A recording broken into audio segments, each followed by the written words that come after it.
Hey everybody, Ben here from DMC Films and Cinderblock Studios. It's another really awesome day. I'm spending out here in my backyard, just kind of sitting, enjoying the afternoon. And I thought it was about time for another How to Be an Artist Part 3 this time. And I think it was going to be good to talk a little bit about limiting yourself to certain media, as well as exploring as much as you possibly can.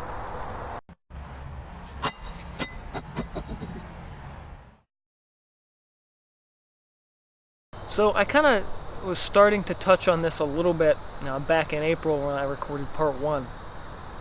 And it's this idea of limiting the amount of media that you have access to, as well as just what you work with on a regular basis. I think this is really important for a lot of reasons, particularly with beginners. Now, this is actually sort of contradictory to saying something I say quite a bit, which is use as much media as you can. But I think it's sort of a progression that you have to take. I think starting with a smaller set of media is really the more important first step. In many ways, everyone starts with graphite, and everyone to some degree should. A lot of people want to start with like Photoshop or Paint or something fancy. But really, learning your basics comes from just pencils.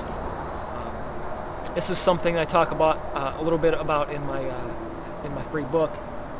Link over here for that. It's one of those things you got to learn, your basics of value before you try to jump into something else. There's a really poignant quote from U.S. sort of founding father Ben Franklin, and it's, "Necessity is the father of invention." I love this quote, particularly not just because of its impact from the science's point of view, but also from the creative and the art point of view. When you limit what you have, or for some people it's just, I don't have access to it, or like I don't have a ton of stuff. So, let's say, I need to achieve this desired look, but I don't have, let's say you don't have a good acrylic, or you don't have colored pencil and you need a colored pencil look. So you basically have to tackle a problem. And I talked a bit about this in a live show. You can check a link to that out over here, which is something like art is problem solving. I think there's a blog post as well. I'll put all the links in the description box. But art in so many ways is problem solving. You have a problem of, I want this to look this way. How do I do that? And you're basically creating these challenges for yourself. That's the whole point of this idea of limiting your media, is learning how to solve problems. If you have access to a lot of stuff early, it doesn't teach you to solve those problems, and in a lot of ways you can feel trapped or lost among all this media. This is one of those things that's like, I mean, I use a lot of stuff, but I've accumulated. I've bought stuff over the years. I didn't start with a ton of media. I mean, I had some things, I had some colored pencils, I had some watercolors. And I certainly played with a lot of those things, and it's important to play. But at the same time, when you go to do an actual piece, pick one medium and work with that, and work just with that. So you learn, in this case your choice media for me is acrylic. I learned to make acrylics look specific ways, just through lots and lots of trial and error. And it was basically doing that gave me the experience of the medium, and also allowed me to problem solve. How can I make this line bolder? How can I make this color more complex?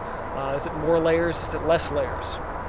So there's really something to that, of using significantly less media in terms of not being lost among your supplies.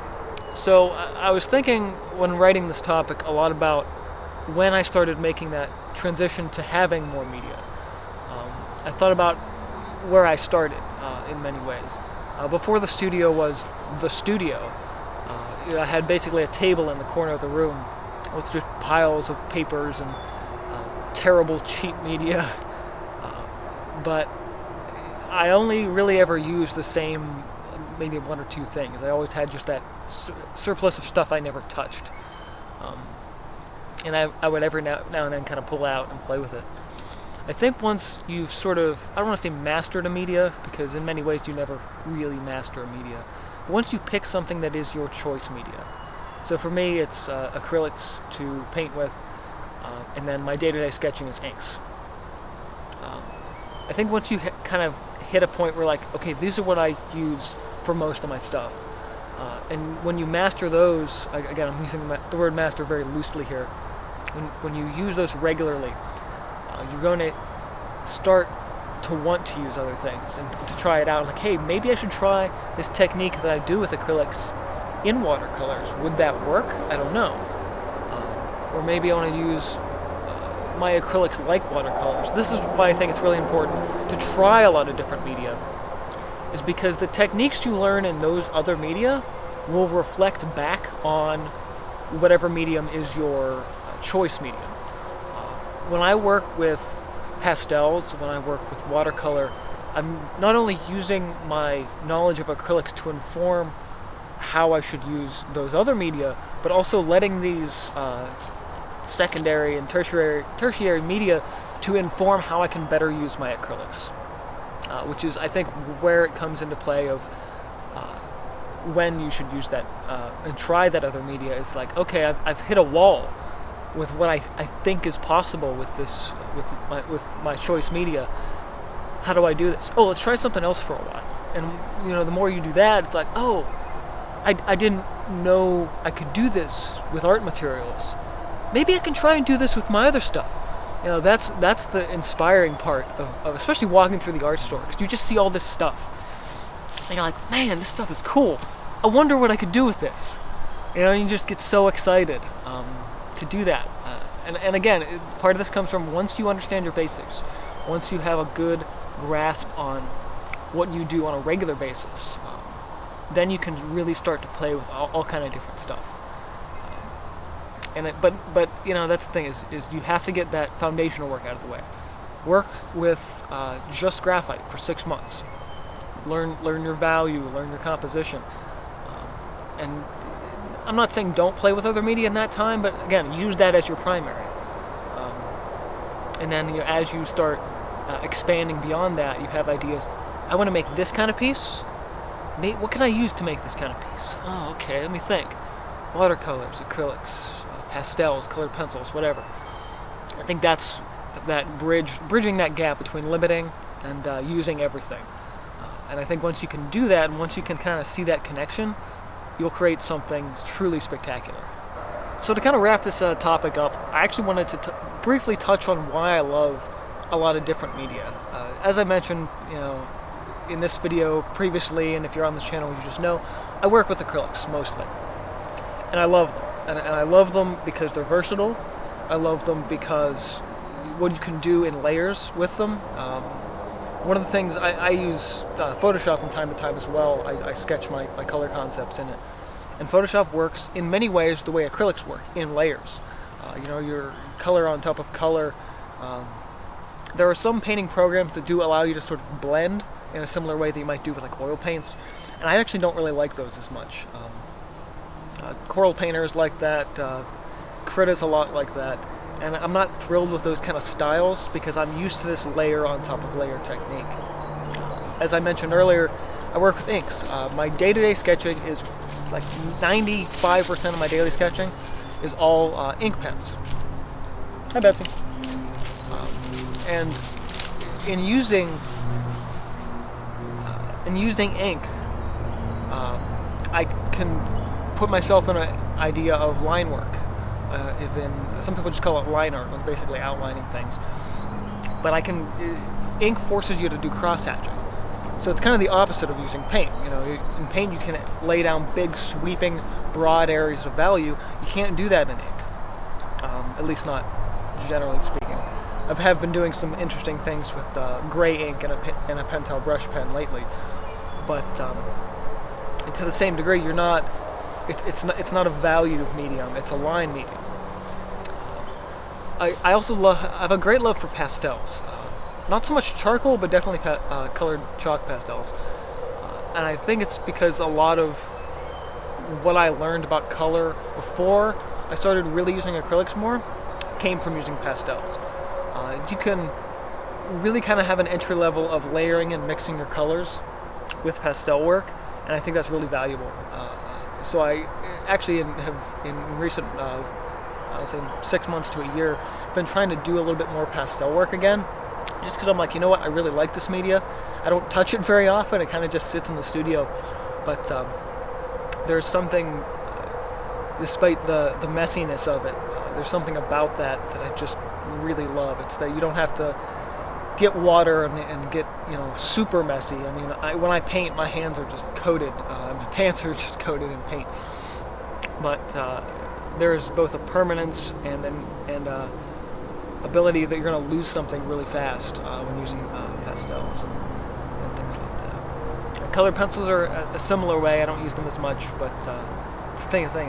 It's a colored drawing media, so you're going to have that little extra look, and when you do something, maybe in a pastel or a colored pencil, you're like, oh, I'm going to try this in acrylic now. I'm going to see if I can replicate this look.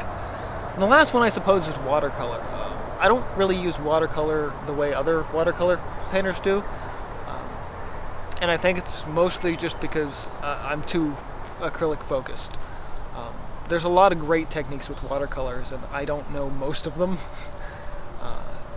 It's not something I usually would admit to, but there's definitely something about being able to lay down a wash of color and then I use them a lot of times in mixed media work, so I'll come in with a black acrylic or an ink over top of the watercolor and create a really interesting sort of graphical look. These kind of techniques I actually picked up from an artist by the name of Lawrence Yang.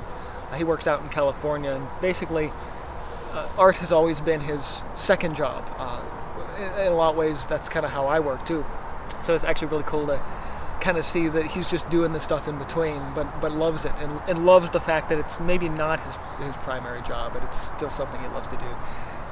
But that's more about him. His art in particular, I'm going to put a couple of pieces up here. These are the works that basically inspired me to start doing more watercolor. And in doing that watercolor, and I started playing with those back in 2010, I can do really similar techniques with acrylics the same way he uses watercolor and gouache. And this is exactly kind of what I've been talking about in this video, of using this video, using the media that you choose and the media that you try, basically to reflect one another. So whether your primary medium is acrylic or watercolor or colored pencil or marker, whatever it happens to be, when you're financially able to, and have the sort of informed idea of knowing how to produce certain art without being totally lost. Try media. Work on your primary, but try other stuff. And really, I think that's one of those things that to be a versatile artist is really important. I'm to the point now where I can pick up really any media that I've never tried before and be decent with it. I think a really good example is my artist friend Jim Gentner. I did an interview with him last year, maybe the year before, I can't really remember at this point. When I did that interview with him, I brought my Intuos Pro along with me, and he had never picked up a digital drawing tablet before. So it was really interesting to see him work, being this experienced artist, and then make something. It's like, clearly he wasn't comfortable with it, but because you have experience doing other things, he could pick it up pretty easily. And I love being able to do that. And I think, again, when you explore media in a lot of ways, and basically explore, experience, and use, have a primary media, explore a lot of different ones at the same time, and really kind of build yourself up as a versatile artist. I think being able to do that is a really cool thing. I don't know if it'll be for everybody, but I think to be an artist, and to be an artist who is versatile, is something that I think is really an invaluable skill. And I think for this week, a little bit long-winded, but I just really want to talk about it. Really wanted to talk about that. I really want to talk about just being a versatile artist, because versatility is important. what I talked about in part 1, being versatile in your experiences. This is a lot about being versatile in your experience of using media or experience of creating art. So that's about this week's topic. So again, really loving this series, loving to be able to just rant and talk about sort of my philosophies behind art and behind different media. So this week I thought it'd be good to do this as Friday's video. Wednesday's video was a digital time lapse it was one of my color concept sketches. You can check that out over here. This is Wednesday's video. So if you haven't seen that, go check that out. Really happy with it. I was really exploring. A couple weeks ago I was working the late shift, so I was seeing the sunset every night. And it was like every day in the week the sunsets were awesome. And so I ended up doing this painting, or at least this concept for a painting, to really reflect all these great sunsets I've been seeing. Really looking forward to doing the acrylic version of it. So be sure to check that video out. Subscribe for more, and this has been from DMC Films and Cineblock Studios. See you guys next time.